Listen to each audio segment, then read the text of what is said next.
What if I told you that the Bible we all know might be missing crucial details about the creation, the lives of the patriarchs, and even the laws of God Himself? The Book of Jubilees, preserved in the Ethiopian Orthodox Bible, claims to fill in the gaps, revealing hidden stories and adding deeper insight into God's divine plan. But here's the thing. This book was banned from most of the Christian world. Why?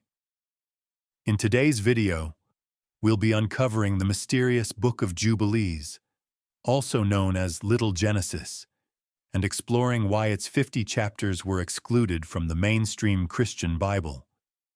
This ancient text holds lost details about the Genesis narrative, giving us a cosmic perspective on how angels, heavenly time, and hidden commandments were passed down to humanity. But the book didn't just stop there. It even insists that the calendar most of the world follows is wrong, and that time itself was given a sacred structure by God that few follow today. So why was this ancient text rejected by the early church? What secrets does it contain that were deemed too controversial for mainstream Christianity? The Book of Jubilees begins with a retelling of the creation story that we know from Genesis, but it goes far beyond what most Bibles include. According to Jubilees, when God created the world, He didn't just bring life into being, He also set up the very structure of time itself, aligning it with His divine order. This is where the concept of sacred time comes in. Unlike the traditional calendar most of us follow, the Book of Jubilees introduces a precise solar calendar, overseen by heavenly angels, that governs the cosmic cycles of the universe. This isn't just about counting days. This is about living in perfect alignment with God's will. Jubilees claims that humanity was meant to follow this divine calendar, which consists of 364 days, divided into 4 seasons of exactly 91 days each. This structure ensures that sacred days like the Sabbath and festivals always fall on the correct date. It's a perfect system, but it's one that the rest of the world has forgotten. In the Book of Genesis, the story begins with the creation of the earth. But Jubilees gives us an even bigger picture, before the world was even formed. Angels were created on the first day of creation. These angels play a crucial role in the governance of the universe, including the regulation of time and seasons. The Book of Jubilees reveals that these angels were assigned specific duties by God, with some overseeing natural phenomena, like the movements of the heavens, and others serving as messengers and guardians of God's laws. This idea of angels controlling the heavens is something we also see in other ancient texts. But the Book of Jubilees emphasizes how these angelic beings help maintain order in the universe, ensuring that the sun, moon, and stars follow their divine paths. For God ordained that the sun should keep its course according to the divisions of the seasons. Jubilees 2.9. These angels don't just watch over humanity. They control the very fabric of time. And when humans fall out of alignment with God's time, it leads to chaos, a theme that plays a central role throughout the Book of Jubilees. One of the most controversial elements of the Book of Jubilees is its insistence that the world should follow a solar calendar, not the lunar calendar that many ancient cultures, including the Israelites, eventually adopted. According to Jubilees, the solar calendar is the only correct way to measure time because it aligns perfectly with God's divine order. The book explains that the solar year consists of 364 days divided into 52 perfect weeks. Each season, spring, summer, fall, and winter, contains exactly 13 weeks, or 91 days. This system makes sure that the Sabbath and other sacred festivals are always observed on the correct days each year, This solar calendar is strikingly similar to the Ethiopian calendar, which is still used today by the Ethiopian Orthodox Church. The Ethiopian year is divided into 13 months, 12 months of 30 days, with an additional month, called Pagum, consisting of 5 or 6 days to make up the difference. Could it be that the Ethiopian calendar is one of the few modern systems that still reflect the sacred time described in Jubilees? In contrast, the lunar calendar, which was adopted by many cultures in the ancient world, including the Israelites, is seen as a corruption of this divine order. The lunar calendar is irregular, causing the months and festivals to shift over time, and Jubilees warns that this deviation from the solar calendar leads to spiritual disorder. There will be those who will surely make observations of the moon, but they will disturb the seasons and make an abominable day the day of testimony. Jubilees 637. For Jubilees, following the lunar calendar is not just a mistake. It's a form of disobedience to God's will. The book suggests that by returning to the solar calendar, humanity can realign itself with the divine rhythms set in motion at the creation of the world. The Book of Jubilees reaffirms the traditional 6-day creation narrative found in Genesis, but it goes into more detail about the first Sabbath. According to Jubilees, God didn't just rest on the 7th day. He sanctified it as a divine institution, an eternal law that was given to both humans and angels. The Sabbath is seen as the foundation of time, a day that was set apart at the beginning of creation and meant to be observed forever. This idea of the Sabbath as a cosmic principle is critical in Jubilees. Not only does it govern the weekly cycle, but it also ties into the larger structure of time, including the Jubilee cycles of 49 years. These cycles are meant to bring the world back into harmony with God's order, offering a period of rest, release, and renewal for the land, the people, and even the angelic realm. For he sanctified the 7th day and blessed it for all times as a sign of holiness for all his works. Jubilees 2:1. The emphasis on the Sabbath as an eternal law shows how Jubilees is not just retelling the Genesis story. It's revealing the hidden significance behind the cycles of time that govern all of creation. The Book of Jubilees tells us that Adam was created on the 6th day, just as described in Genesis, but it adds a new layer to his story. According to Jubilees, after creating Adam, God gave him specific commandments right from the beginning, laws that included the observance of the Sabbath, purity laws, and the rules concerning marriage and worship.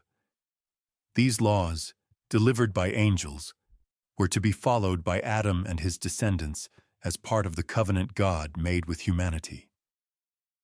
While Genesis mentions God's direct interactions with Adam, Jubilees introduces angelic beings as mediators who teach Adam how to follow God's commandments.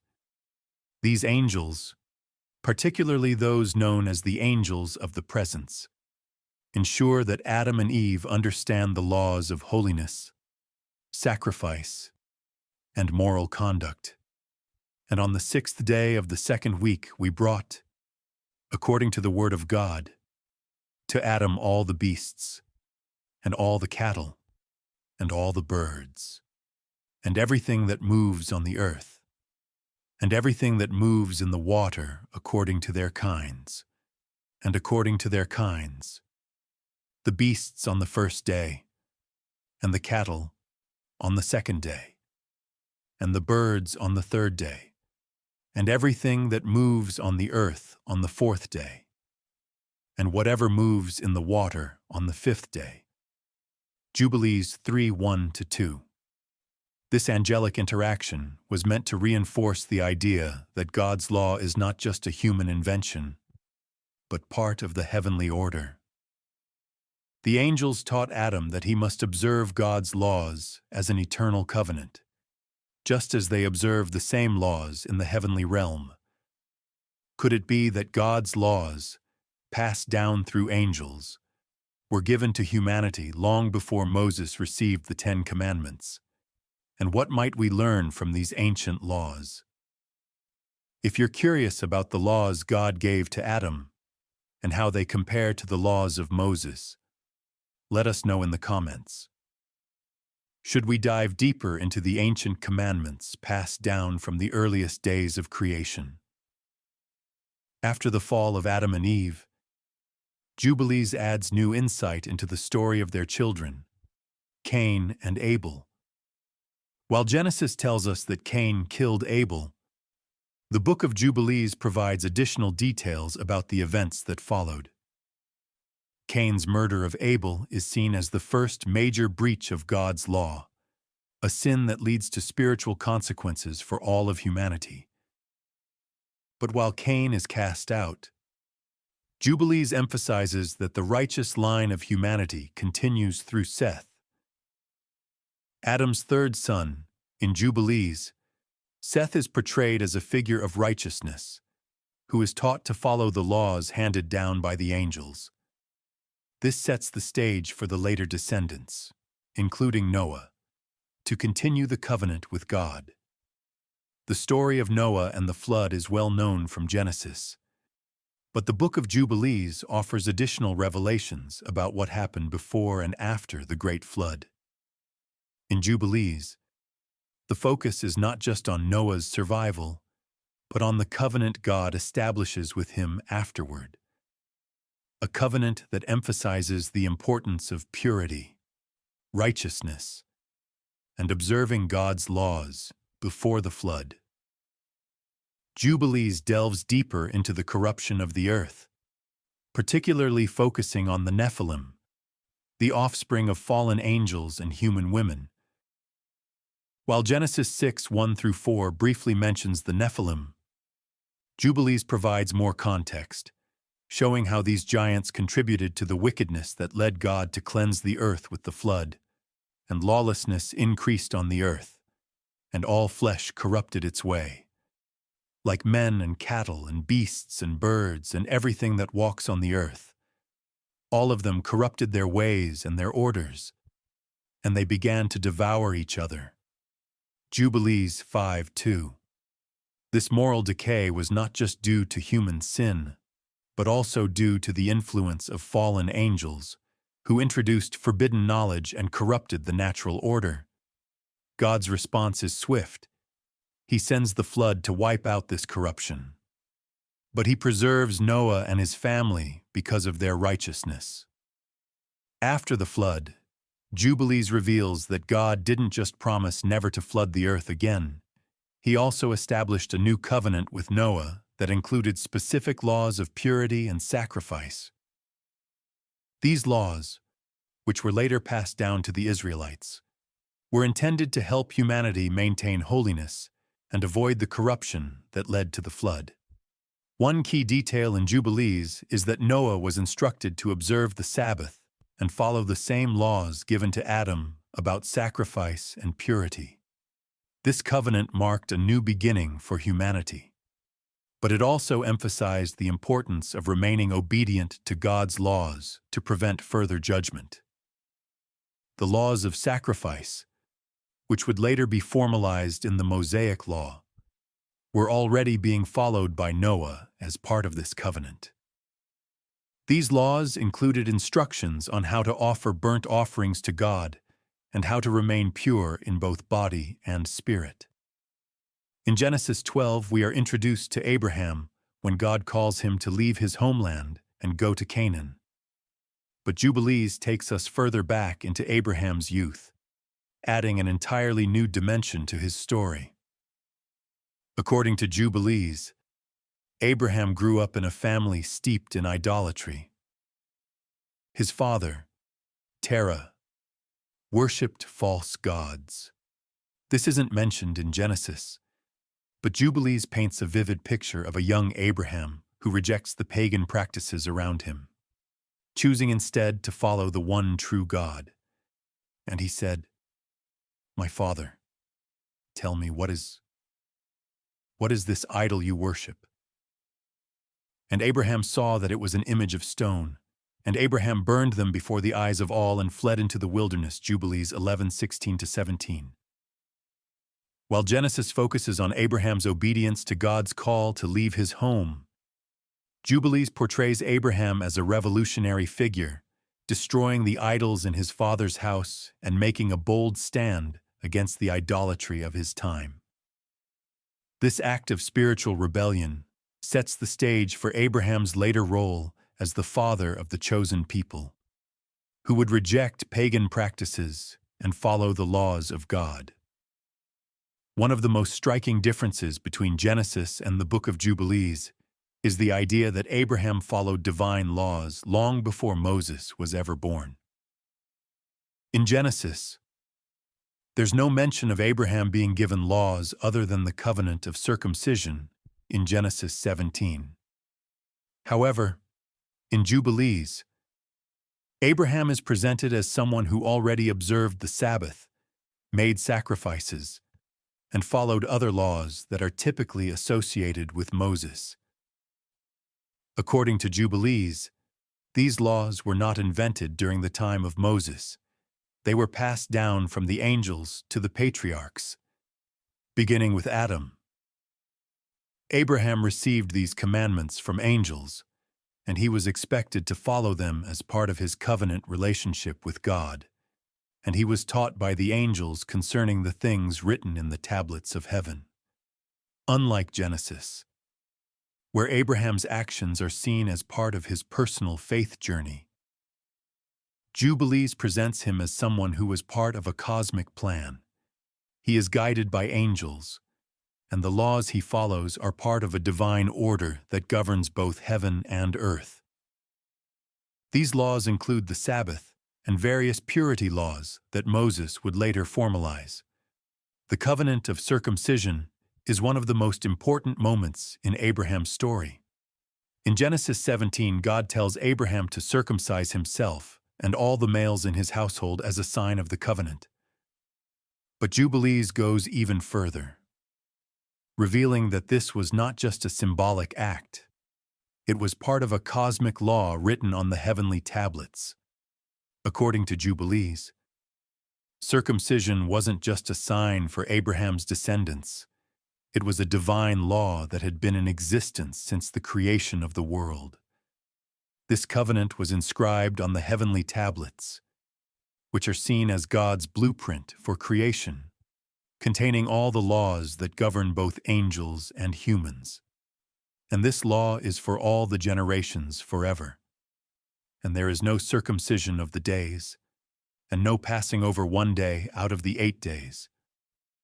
For it is an eternal ordinance ordained and written on the heavenly tablets. Jubilees 15:25. In Genesis, the focus is on Abraham's obedience to God's command. But Jubilees portrays this act as part of a much larger divine order. Circumcision is not just a physical sign. It's a way of aligning oneself with the cosmic laws that govern the universe. The story of the binding of Isaac, known as the Akkad, is one of the most powerful moments in Genesis.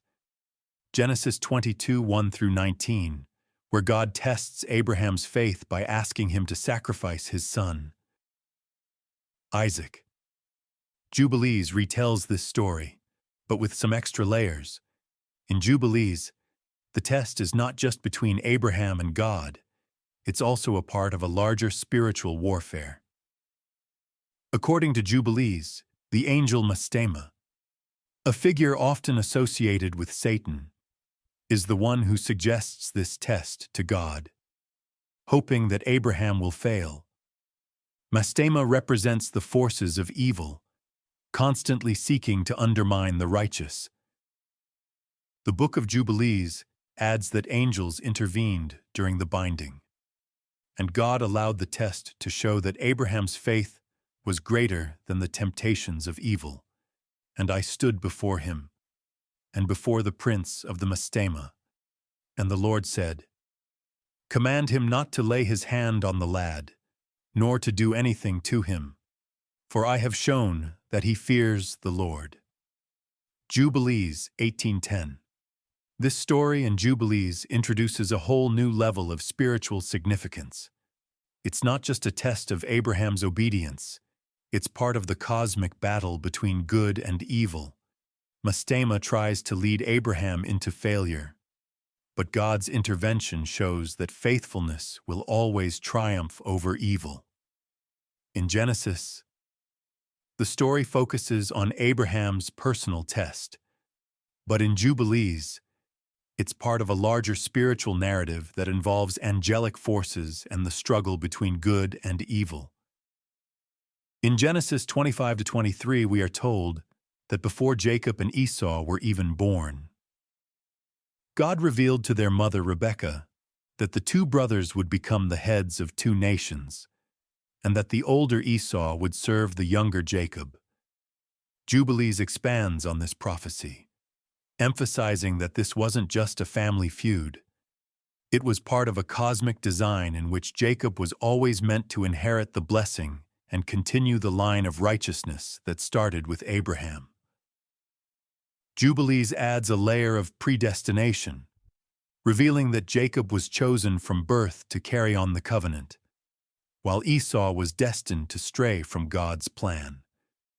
The book even notes that Isaac and Rebekah were given divine knowledge about Esau's rebellious nature and his future descendants' opposition to Israel.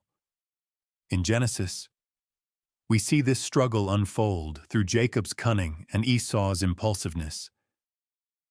But Jubilees explains that Jacob was always meant to inherit the birthright, and that his actions, although deceptive, were part of fulfilling a divine plan. One of the key differences in Jubilees is the portrayal of Esau as more than just a brother who loses his birthright. Jubilees emphasizes that Esau represents a line of rebellion against God's chosen people. His descendants, the Edomites, are portrayed as a nation that will rise in opposition to Israel, fulfilling the prophecy that the elder will serve the younger. While Genesis mentions the hostility between Esau and Jacob after the birthright and blessing incidents, Jubilees expands on this theme, showing how Esau's descendants would become a nation that directly opposes Jacob's line, the future Israelites. This is part of the larger cosmic conflict that Jubilees often emphasizes: the struggle between righteousness, Jacob, and rebellion, Esau. And Esau took his wives and his sons and all that he had, and he went up to the hill country of Seir and lived there. And Esau became a nation, and they oppressed Jacob's descendants. Jubilees 37:1 Genesis reference, Genesis 36:8. So Esau, that is, Edom, settled in the hill country of Seir. Jubilees makes it clear that Esau's rebellion was not just personal, but national. His descendants would become the Edomites, who would go on to have numerous conflicts with the Israelites, reflecting the spiritual battle that began with their forefathers. One of the most significant moments in Jacob's life is when he receives the blessing from his father Isaac. In Genesis, this blessing ensures that Jacob becomes the father of the 12 tribes of Israel. Genesis 27. But Jubilees goes even further, emphasizing that Jacob was given not just a blessing, but also a continuation of the divine laws that had been passed down from Abraham. According to Jubilees, after Jacob receives the blessing, God and the angels reveal to him the laws that he and his descendants must follow. These include the observance of the Sabbath, purity laws, and the sacred calendar, laws that would later become formalized in the Mosaic Law. Jacob is portrayed as the keeper of these laws, tasked with ensuring that his descendants, the future Israelites, follow them as part of their covenant relationship with God. And the Lord appeared to him by night and said, I am the Lord God of Abraham your father, and the God of Isaac. The land whereon you are sleeping I give to you and your seed shall be as the stars of heaven. Jubilees 27:23. Genesis reference, Genesis 28:12-15. The vision of the ladder and God's promise to Jacob in Jubilees. The laws that Jacob receives are part of the cosmic order that governs both heaven and earth. This emphasis on Jacob as the inheritor of divine law elevates his role beyond just receiving a birthright. He becomes the custodian of God's eternal commandments, linking him to the heavenly tablets mentioned earlier in Jubilees. Jubilees doesn't just stop at the rivalry between Jacob and Esau. It expands this conflict into a prophetic vision of the ongoing struggle between their descendants. The book suggests that the nations that arise from Esau will continually oppose Jacob's descendants, the Israelites, throughout history. This goes beyond the personal feud between two brothers and ties into the idea of a spiritual battle between righteousness, Jacob Israel, and rebellion, Esau Edom. In Jubilees, this prophetic struggle is not just about territorial conflict. It's part of the greater cosmic war between the forces of good and evil. Esau's line represents nations that will become enemies of God's chosen people, and this tension continues throughout biblical history. This spiritual opposition between Israel and the descendants of Esau plays a key role in Jubilees' apocalyptic vision, linking the conflict to the end times. And Jacob and his sons came down into Egypt to Joseph, and Esau's sons remained in the land of Edom, and from that day, the enmity between the nations remained. Jubilees 45:3 Genesis reference. Genesis 33:16. So that day Esau started on his way back to Jerusalem. This vision of an ongoing spiritual struggle reflects the broader themes of Jubilees, where the story of the patriarchs is part of a larger cosmic plan, one that involves not just the family of Abraham, but the destinies of nations, and the ultimate battle between good and evil. In Genesis, we see the birth of Jacob's 12 sons through his wives, Leah and Rachel, and their maidservants. These 12 sons, Reuben, Simeon, Levi, Judah, Dan, Naphtali, Gad, Asher, Issachar, Zebulun, Joseph, and Benjamin become the heads of the tribes of Israel. However, Jubilees adds a layer of divine order to the birth of these sons, showing that their births were not just the result of human relationships, but part of a predetermined plan set by God. According to Jubilees, the timing and sequence of the births were ordained by God to align with the sacred calendar. The book emphasizes that each son was born according to the divine schedule, making their births part of the larger cosmic plan. And Jacob's wives and maidservants gave birth to his 12 sons, each according to the time set by the Lord, and their destinies were written on the heavenly tablets. Jubilees 28:12 Genesis reference. Genesis 29:31-34 The birth of Jacob's sons. While Genesis focuses on the narrative events surrounding the births of these sons, Jubilees stresses that their births had been written in the heavenly tablets, reinforcing the idea that the 12 tribes were part of God's predestined plan for the world. One of the significant moments in Genesis is the story of Reuben, Jacob's eldest son, who loses his status as the firstborn after committing a grave sin.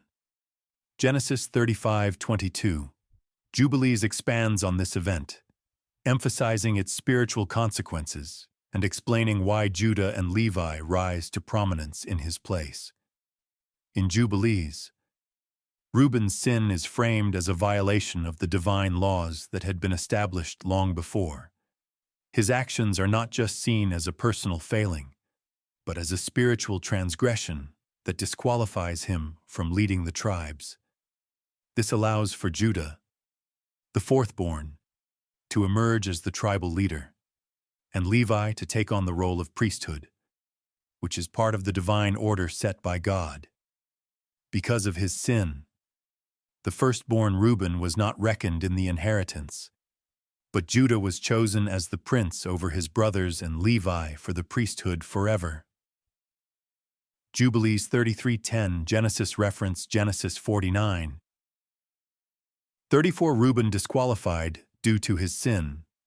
While Genesis mentions Reuben's disqualification, Jubilees places a much stronger emphasis on how this event aligns with the cosmic plan.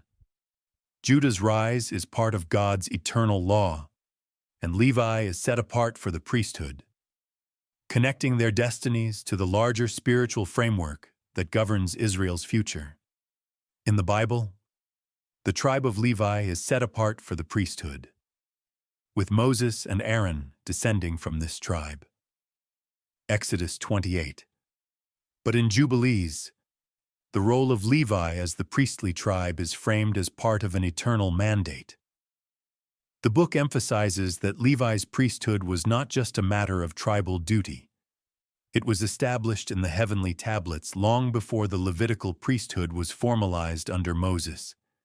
According to Jubilees, Levi was chosen by God to be the spiritual leader of the tribes, responsible for ensuring that the divine laws were observed.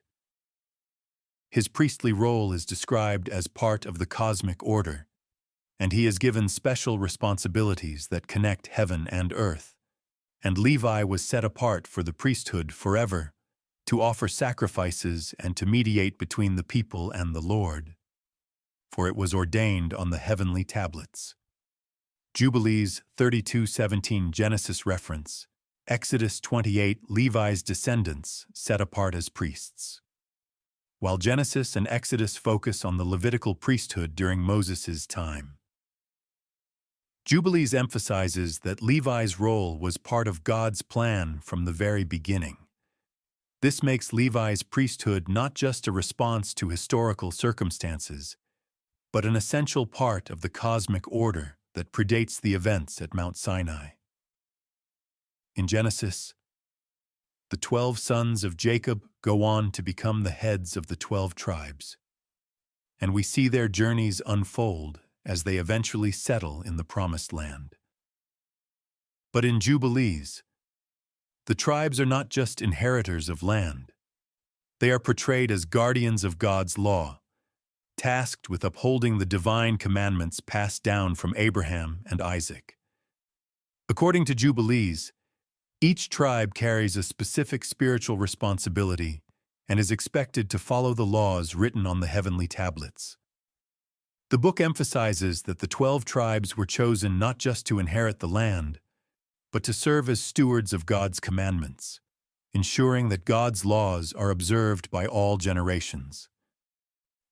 And the Lord said unto Jacob, These are the laws for your sons and their descendants forever, written on the heavenly tablets, that they may walk in them and live.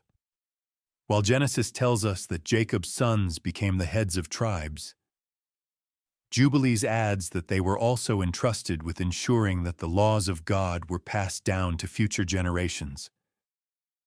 Each tribe plays a cosmic role in preserving the divine order, connecting their actions to the spiritual destiny of Israel. In Genesis, Joseph's brothers sell him into slavery, motivated by jealousy over their father's favoritism. Genesis 37, however, Jubilees takes this event and frames it in terms of cosmic consequences. According to Jubilees, the brothers' act of betrayal is not just a family dispute. It's a serious transgression against the divine order, and their guilt extends far beyond what is depicted in Genesis. In Jubilees, the act of selling Joseph is described as a great sin against God's heavenly law, and the brothers are warned that they will face divine punishment for their actions unless they repent. This is a key difference from Genesis, where the focus is more on the brothers' personal jealousy and guilt. In Jubilees, the brothers' actions have cosmic implications. Their betrayal disrupts the divine plan and places them under God's judgment.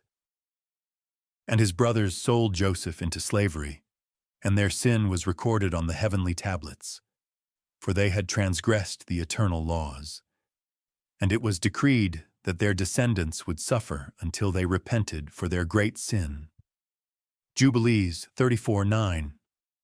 This emphasis on the heavenly tablets makes their sin part of a larger cosmic order, linking the brothers' actions to the future suffering of Israel under Egyptian bondage. Their betrayal sets the stage for God's plan to redeem the nation through the Exodus, which was foretold in the heavenly realm. In Genesis, Joseph's rise to power in Egypt is portrayed as a result of his wisdom and ability to interpret dreams. Genesis 41. However, Jubilees expands on this by explaining that Joseph's rise was part of a divine plan written on the heavenly tablets. His success in Egypt wasn't just because of his abilities. It was because God had preordained his role as a savior for the Israelites. Jubilees emphasizes that Joseph's rise to power was part of the heavenly design, intended to create the circumstances that would lead to the Exodus. It was Joseph's destiny to bring his family to Egypt, where they would eventually become enslaved and then delivered through God's miraculous intervention. And it was written on the heavenly tablets that Joseph would rule over Egypt, and through him the sons of Israel would be saved from famine. But they would also be bound in Egypt for a time. Jubilees 42.2. In this way, Joseph's life is portrayed as a cosmic event, with his rise to power serving a much larger purpose in God's plan for Israel's deliverance. Jubilees connects Joseph's success directly to the heavenly order, showing that it wasn't just a stroke of luck or human ability, it was foreordained. One of the most intriguing additions in Jubilees is the involvement of angels in Joseph's life. While Genesis portrays Joseph as having a close relationship with God through his dreams, Jubilees goes further by introducing the role of angels in guiding and protecting Joseph throughout his journey. Jubilees describes how angels were sent by God to watch over Joseph from the moment he was sold into slavery, ensuring that he would fulfill his destiny in Egypt. These angels intervened at key moments in Joseph's life, protecting him from harm and ensuring that he remained faithful to God. And the Lord sent his angels to guard Joseph on his journey to Egypt, that he might not perish, for his life was precious in the eyes of the Lord, and his path had been written in the heavenly tablets. Jubilees 34:21. This detail about the angels' involvement adds a layer of spiritual protection to Joseph's story that isn't present in Genesis. It shows that Joseph's journey wasn't just a series of fortunate events. His path was carefully orchestrated by God, with angels ensuring that he would rise to power and eventually save his family. One of the most significant differences between Genesis and Jubilees is how Joseph's life is connected to the Exodus. In Genesis, Joseph's role ends with his family settling in Egypt, but in Jubilees, his life is portrayed as prophetic, foreshadowing the enslavement and eventual deliverance of the Israelites. According to Jubilees, Joseph's rise to power in Egypt was not just about saving his family from famine. It was also about fulfilling a prophecy that would lead to the Exodus. Jubilees explains that Joseph was aware of the future bondage of his descendants and that he played a role in preparing them for their eventual deliverance.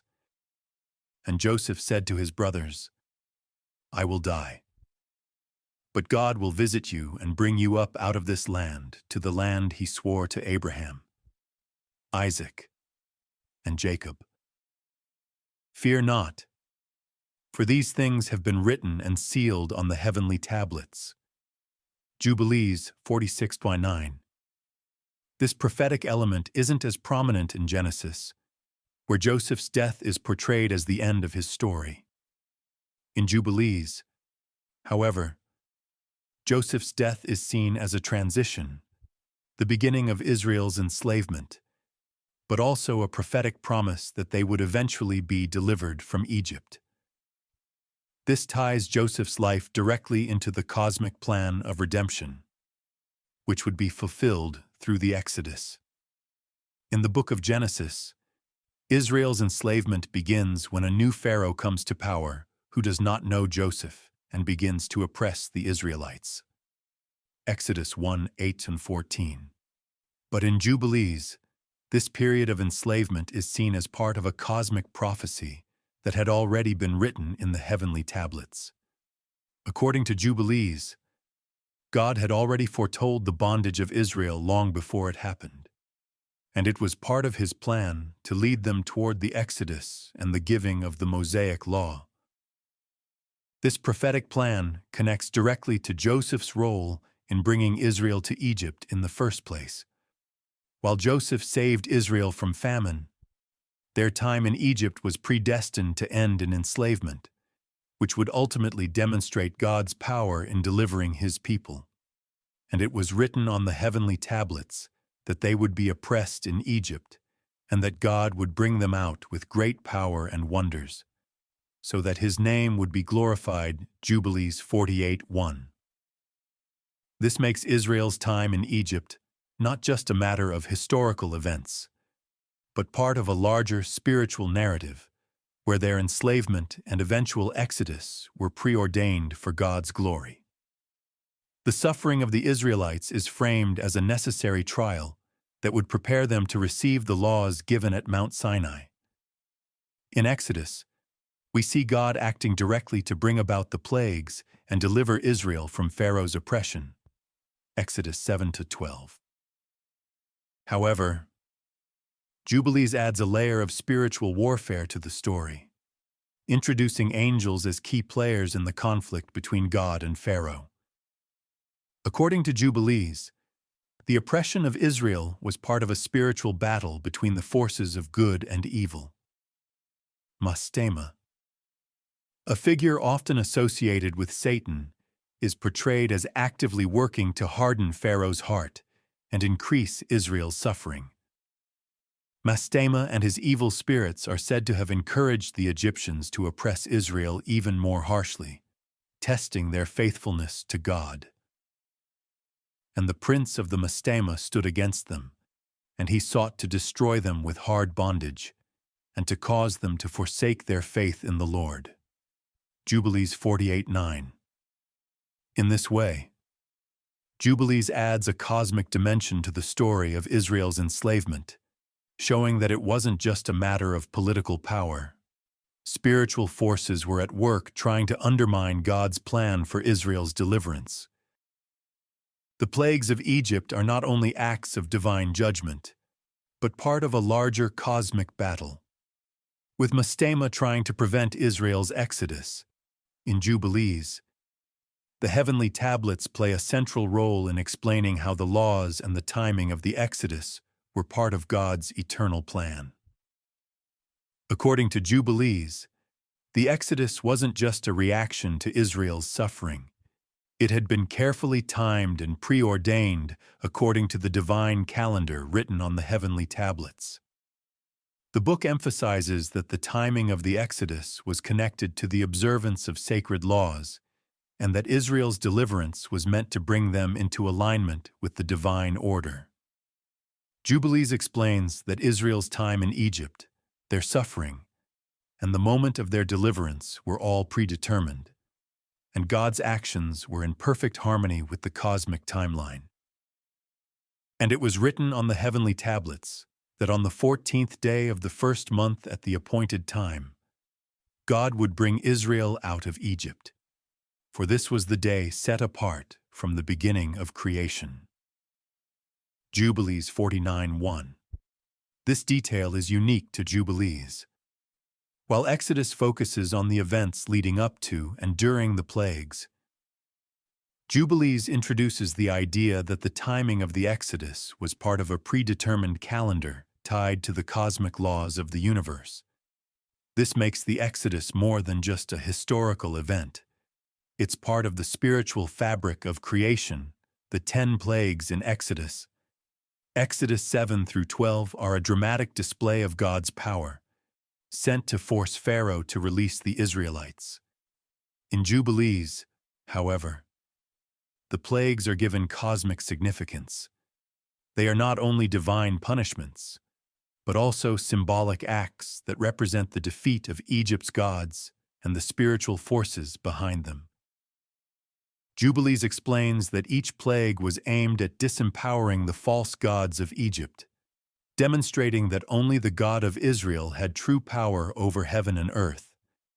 Each plague was a strike not just against Pharaoh, but against the spiritual rulers of Egypt, undermining the forces of darkness that sought to keep Israel enslaved.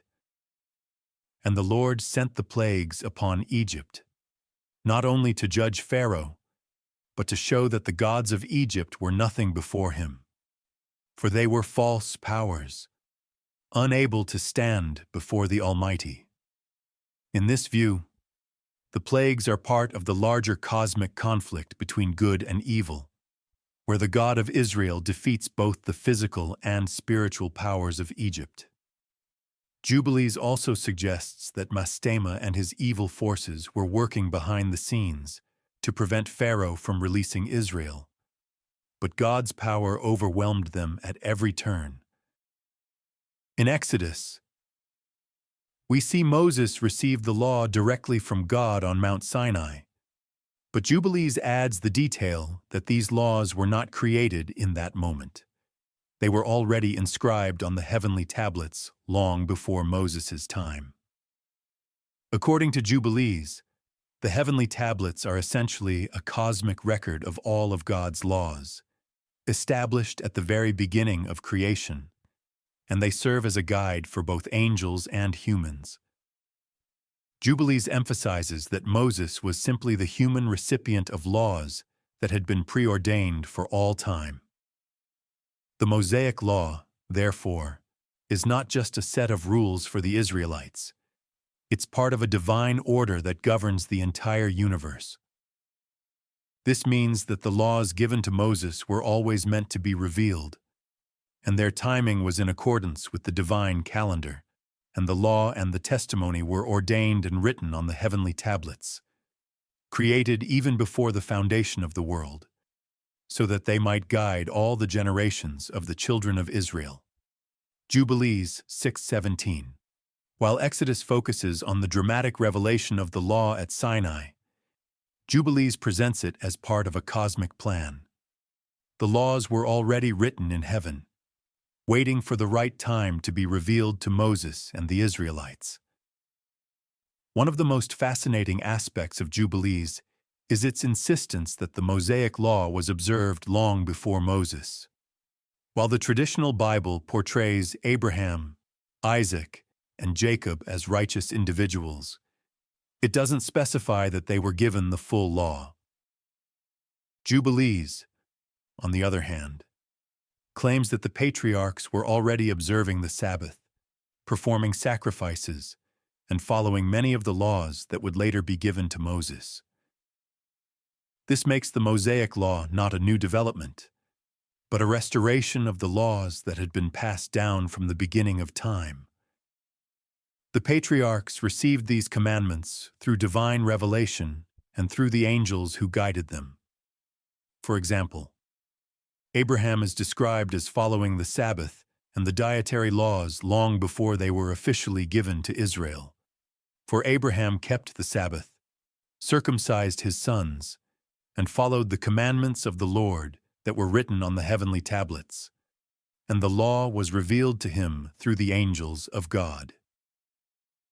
Jubilees 16:28. In this way, Jubilees presents the law as a timeless code, given to all the righteous from Adam onward. Moses was simply the one chosen to deliver it in its complete form to the nation of Israel. One of the most unique contributions of Jubilees to the story of the Mosaic Law is its emphasis on the cosmic calendar. In Jubilees, the observance of time, particularly the Sabbath, festivals, and the Jubilee years, is central to the divine order. These laws of timekeeping are presented as part of the heavenly tablets, and following them is seen as a way of aligning with the divine rhythm of the universe. In Jubilees, the solar calendar is emphasized over the lunar calendar with a year consisting of 364 days. This system is seen as the correct way to observe God's commandments, ensuring that all festivals and Sabbaths fall on their proper days. Jubilees warns that deviating from this divine calendar can lead to spiritual disorder, which is why the laws of timekeeping are so central to the Mosaic Law. And the Lord spoke to Moses and said, "Write down for Israel the law of the Sabbath and the festivals, for these times are ordained on the heavenly tablets, and you must observe them exactly lest you fall into error." Jubilees 52. This focus on the cosmic calendar isn't as prominent in the traditional Bible, where the Sabbath and festivals are mentioned.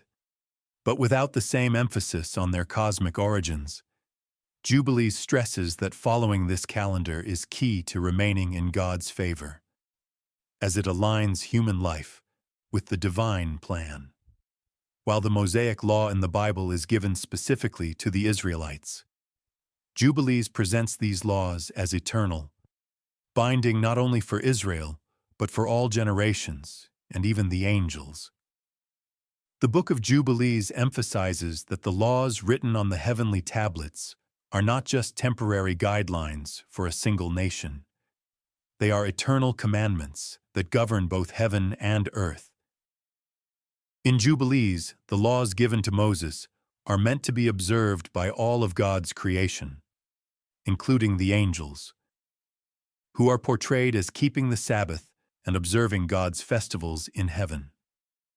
This makes the Mosaic Law part of the universal order, extending beyond just humanity and connecting the spiritual realm to the physical realm. And the law that was given to Moses on Mount Sinai is eternal and will be observed in heaven and on earth. The angels keep the Sabbath, and the righteous will observe the commandments forever. Jubilees 50:13. This idea of the eternal law isn't as explicit in the traditional Bible, where the focus is on the covenant between God and Israel. In Jubilees, however, the law is portrayed as part of the fabric of the universe, binding both angels and humans to God's cosmic order. In Jubilees, the future of Israel is not left to chance. It is part of a divinely ordained timeline that has been written on the heavenly tablets since the beginning of time. This timeline outlines the rise and fall of nations, the exile and return of Israel, and the eventual judgment that will come upon the world. Everything that happens in human history, from the creation to the final judgment, follows the cosmic schedule that is recorded in heaven. One of the unique features of Jubilees is its insistence that these events are preordained and that nothing happens outside of God's divine plan. The book provides a prophetic overview of Israel's journey, explaining that their exile, suffering, and restoration were all written in the heavenly records, and they must unfold according to the divine calendar. And all that will come upon Israel was written on the heavenly tablets from their rebellion to their redemption, and the times appointed for their deliverance were fixed long ago. Jubilees 23:3-2. While Genesis and Exodus focus on specific events in Israel's history, Jubilees provides a broader view, showing that Israel's destiny is part of a larger cosmic plan that has already been determined. Jubilees places a strong emphasis on the role of angels throughout Israel's history, but their involvement becomes even more critical in the end times. In Jubilees, the angels of the Lord are responsible for executing God's judgment on the nations, ensuring that His divine will is carried out both in heaven and on earth. As the end of days approaches, Jubilees describes how angels will descend to separate the righteous from the wicked, gathering those who have remained faithful to God's commandments. The Book of Jubilees also introduces the idea that Mastema, the leader of the evil spirits, will be bound and cast into the abyss, symbolizing the ultimate defeat of the forces of darkness. And the Lord will send His angels to gather His chosen, and they shall bind the prince of the evil spirits, casting him into the abyss until the time of judgment, when he shall be destroyed forever. Jubilees 23:29. This portrayal of angels as agents of divine justice adds a unique layer to the end times prophecy. While the traditional Bible speaks of angels in the context of judgment, see Revelation, Jubilees presents a detailed vision of their role in the spiritual warfare that will unfold in the last days. One of the central themes in Jubilees is the prophetic vision of Israel's redemption. The book emphasizes that despite Israel's rebellion and exile, God has already determined a time when they will be restored to their land and renewed in their covenant with Him. This restoration is not just a political event. It's a spiritual renewal that aligns with the cosmic plan written in the tablets. According to Jubilees, the redemption of Israel will come after a period of great tribulation, during which the nation will be purified, the law will be re-established, and the people will once again walk in holiness, preparing them for the coming of the Messiah and the establishment of God's kingdom on earth. And the time will come when the children of Israel will turn back to the Lord with all their heart, and He will gather them from the nations and establish them in their land, as it was written on the heavenly tablets. While the traditional Bible also speaks of Israel's restoration, see Isaiah and Jeremiah. Jubilees adds the detail that this restoration is part of a predetermined timeline, with specific events already recorded in the heavenly records. In the end times, Jubilees describes the coming of a messianic kingdom, where God's chosen ruler, often interpreted as the Messiah, will establish righteousness on earth. The Book of Jubilees emphasizes that this kingdom will mark the end of the current age and the beginning of God's eternal rule, where the law will be upheld and the righteous will inherit the earth. The final judgment in Jubilees involves the separation of the righteous from the wicked, with the wicked being cast into the lake of fire, where they will be destroyed forever.